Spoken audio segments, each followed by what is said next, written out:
श्री राम कृष्ण की मथुरा लीला का वर्णन।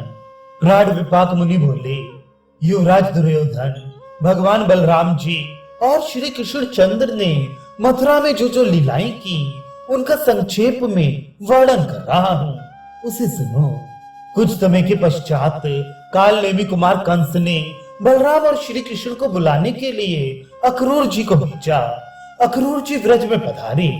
श्री कृष्ण को मथुरा जाने के लिए प्रस्तुत देखकर गोपियां विरह से आतुर हो गईं। भगवान ने उन सबको अलग अलग बुलाकर आश्वासन दिया। फिर बलराम जी सहित स्वयं रथ पर सवार होकर अक्रूर जी के साथ मथुरा की ओर चले। रास्ते समय यमुना जी पड़ी। उसके जल में भगवान ने अक्रूर को अपने तेज या धाम के दर्शन कराए। तदनंतर पूर्वाहन के समय वे मथुरा में जा पहुंचे और अपराह्न काल तक मथुरा को सब ओर से देखते रहे। लीला रूप में मनुष्य का वेश धारण किए हुए श्री राम कृष्ण साक्षात पुराण पुरुष हैं। मथुरा नगरी के सभी नर नारियों के मन में उनके दर्शन का आनंद प्राप्त करने की अभिलाषा उत्पन्न हो गई और वे अपना सारा कामधाम छोड़कर जैसे नदियां समुद्र की ओर दौड़ती हैं, वैसे ही उनकी ओर दौड़ पड़े। कोटि कोटि कामदेवों का दर्प चूर्ण करने वाले भगवान राम कृष्ण ने अपना सौंदर्य सबको दिखलाया और उन सबका मन हरण करते हुए वे स्वेच्छा से विचरण करने लगे। तदनंतर राजमार्ग में भगवान ने धोबी और रंगरेज से कपड़ों की याचना की, परंतु उन्होंने जब वस्त्र नहीं दिए तब सबके देखते देखते ही हाथों से प्रहार करके धोबी और रंगरेज दोनों को उस जीवन से मुक्त कर दिया। तदनंतर भगवान को एक दर्जी मिला। उसने वस्त्रों के द्वारा उनको सजाया और भगवान ने उसे अपना सारूप्य प्रदान कर दिया। फिर कुब्जा सैरंध्री मिली। वह 3 जगह से टेढ़ी थी। चंदन ग्रहण करने के बहाने भगवान ने उसको सीधी कर दिया।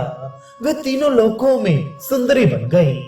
तत्पश्चात वहां के वैश्य व्यापारियों से बातचीत की और कुछ बच्चों को साथ लेकर जहां कंस का धनुष रखा था उस स्थान पर वे जा पहुंचे। वह धनुष स्वर्ण से मंडित था और 7 ताड़ वृक्षों के बराबर उसकी लंबाई थी। हजारों पुरुषों के द्वारा भी वह उठाया नहीं जा सकता था। वह धनुष अष्ट धातु से बना हुआ था, अत्यंत भारी था और उसका बोझ लाख बार के समान था। कंस ने वह धनुष परशुराम जी से प्राप्त किया था। वह भगवान विष्णु से संबंध रखने वाला वैष्णव धनुष साक्षात भगवान शेष के समान कुंडलाकार था। भगवान श्री कृष्ण ने उसे देखा और बलपूर्वक उठा लिया। फिर सब लोगों के देखते देखते ही लीला पूर्वक उस धनुष को चढ़ाया और कान तक तान कर ले गए। तदनंतर दोनों भुजाओं का सहारा लगाकर उसको बीच से ही उसी प्रकार तोड़ डाला जैसे हाथी अपनी सूंड से गन्ने को तोड़ देता है। धनुष के टूटने की भयानक ध्वनि से पाताल सहित सप्तलोक में सारा ब्रह्मांड गूंज उठा। तारे और दिग्गज गण अपने स्थान से विचलित हो गए। इतना ही नहीं, सारा भूमंडल 2 घड़ी तक थाली की तरह कांपता रहा। अपराह्न के समय रंगशाला के द्वार पर कुबलिया पीठ हाथी दिखाई दिया। भगवान ने उसके समीप आकर बाल लीला के रूप में क्षणभर उसके साथ युद्ध किया। तदनंतर उसकी सूंड को पकड़कर उसे इधर उधर घुमाया और फिर वैसे ही जमीन पर पटक दिया जैसे बालक कमंडल को पटकते। कुबलिया पीठ हाथी का इस प्रकार वध करके श्री बलराम और कृष्ण चंद्र कंस रचित रंगभूमि में पहुंचे और उन्होंने वहां पर बैठे हुए सभी लोगों को उनके उनके अपने अपने भाव के अनुसार यथा योग्य दर्शन दिया।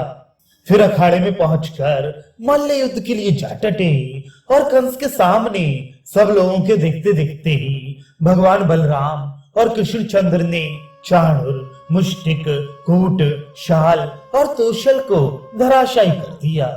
श्री कृष्ण के इन कार्यों को देखकर कंस दुर्वचनों के द्वारा उनका तिरस्कार करने लगा। इसी बीच भगवान श्री कृष्ण कूदकर उस कटुआशी कंस के अत्यंत ऊंचे मंच पर चढ़ गए। तुरंत मृत्यु के समान श्री कृष्ण को सामने आया देखकर कंस मंच से उठा और भगवान की भर्त्सना करते हुए उसने उसी क्षण ढाल और तलवार को हाथ में उठा लिया। श्री कृष्ण ने तुरंत ढाल तलवार लिए हुए कंस को जैसे गरुड़ अपनी चोंच से विषधर सर्प को पकड़ ले वैसे ही बलपूर्वक अपनी प्रचंड भुजाओं से पकड़ लिया। पर गरुड़ की चोंच से जिस प्रकार सर्प छूटकर निकल भागे उसी प्रकार कंस भगवान के भुजबंधन से निकल गया और ढाल तलवार लेकर फिर लड़ने के लिए तैयार हो गया। भगवान श्री कृष्ण और कंस दोनों मंच पर आ गए और वेग पूर्वक एक दूसरे पर आक्रमण करते हुए वैसे ही सुशोभित हुए जैसे पर्वत पर दो सिंह लड़ते हों। तदनंतर कंस उछलकर 100 हाथ ऊपर आकाश में चला गया।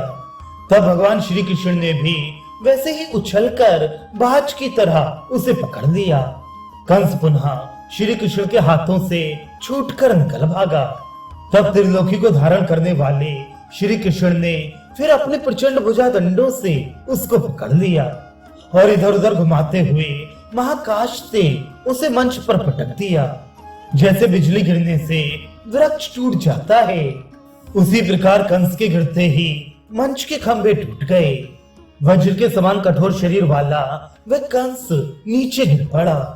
एक बार उसे कुछ व्याकुलता हुई परंतु वह फिर सहसा उठा और महात्मा श्री कृष्ण के साथ जूझने लगा।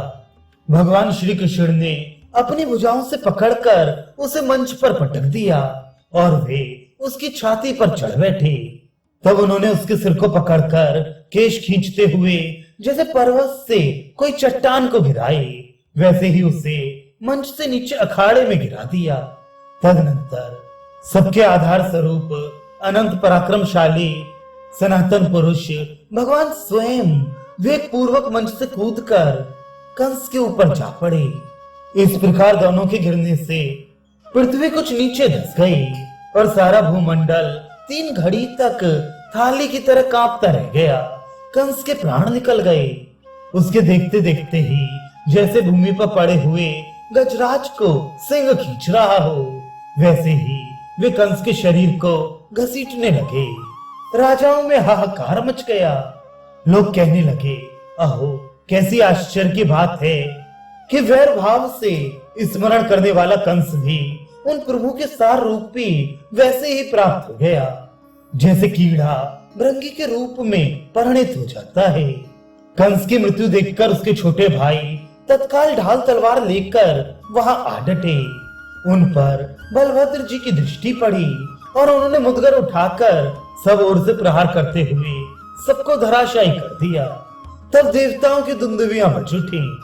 सर्वत्र जय जयकार की ध्वनि होने लगी। देवताओं ने पुष्पों की वर्षा की। विद्याधरियां नृत्य करने लगी और विद्याधर गंधर्व तथा किन्नर भगवान का यशोगान करने लगे। तदनंतर भगवान श्री कृष्ण ने सबको आश्वासन देकर माता पिता को बंधन मुक्त किया और उग्रसेन को राज्य सौंप दिया। फिर यज्ञोपवीत संस्कार समाप्त होने पर सांदीपनि मुनि के समीप जाकर समस्त विद्याओं का अध्ययन किया। दक्षिणा रूप में मरे हुए गुरु पुत्रों को लाकर प्रदान किया। शंखासुर का वध किया। फिर वे मथुरा में आकर निवास करने लगे। व्रज की व्यथा को दूर करने के लिए भगवान ने उद्धव को वहां भेजा। फिर स्वयं वहां जाकर रास मंडल में श्री राधा और गोपियों को अपने दर्शन कराए। रास्ते में ऋषभु ऋषि को मुक्ति दी। फिर मथुरा में मथुरा नरेश के सदृश कार्य करते हुए विराजमान हुए। बलराम जी ने भी कोलासुर का वध करके मथुरापुरी में शुभागमन किया। इस प्रकार भगवान श्री कृष्ण और बलराम की हजारों हजारों पवित्र और विचित्र लीलाएं मथुरा में संपन्न हुई।